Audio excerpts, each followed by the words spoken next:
Hiroshima Nagasaki ദുരന്തങ്ങൾ കഴിഞ്ഞ് ആണ്ടുകൾ പിന്നിടുമ്പോഴും ഹിരോഷിമയിലെ സമാധാന പാർക്കിൽ കയ്യിൽ സ്വർണ്ണക്കൊക്കുമായി നിൽക്കുന്ന സഡാക്കോ സസാക്കി എന്നൊരു പെൺകുട്ടിയുടെ ഒരു പ്രതിമയുണ്ട്.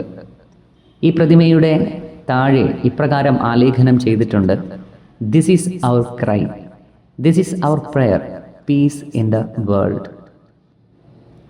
ആരാണ് സഡാക്കോ സസാക്കി? ഇന്ന് നമുക്ക് കേരള കോർണറിനോടൊപ്പം ചിന്തിക്കാം.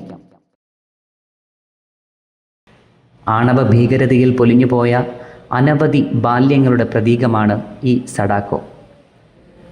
ഹിരോഷിമയിൽ അണുബോംബ് പൊട്ടുമ്പോൾ അന്ന് കുഞ്ഞ് സഡാക്കോയ്ക്ക് പ്രായം 2 വയസ്സ്.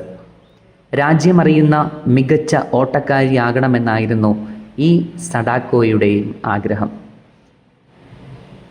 അങ്ങനെ 12 വയസ്സുള്ളപ്പോൾ സ്കൂളിൽ ഒരു ഓട്ട മത്സരത്തിനൊരുങ്ങുമ്പോൾ ഈ സഡാക്കോ തലകറങ്ങി വീഴുകയായിരുന്നു. സഡാക്കോ അവളുടെ ശരീരത്തിൽ കടന്നുകൂടിയിരുന്ന അണുബോംബിൻ്റെ വിഷവികിരണങ്ങൾ രക്താർബുദത്തിൻ്റെ രൂപത്തിൽ കാർന്നു തിന്നാൻ സഡാക്കോയെ തുടങ്ങിയിരിക്കുന്നു. അന്ന് ജപ്പാനിൽ ഇപ്രകാരം ഒരു വിശ്വാസമുണ്ട്: 1000 കടലാസ് കൊക്കുകളെ ഉണ്ടാക്കിയാൽ മരണത്തിൽ നിന്ന് രക്ഷപ്പെടാം എന്നായിരുന്നു അത്.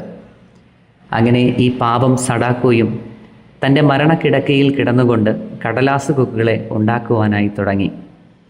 എന്നാൽ 1000 എണ്ണം തികയ്ക്കാൻ പറ്റാതെ 644 എണ്ണം തികയ്ക്കാനേ അവൾക്ക് കഴിഞ്ഞുള്ളൂ.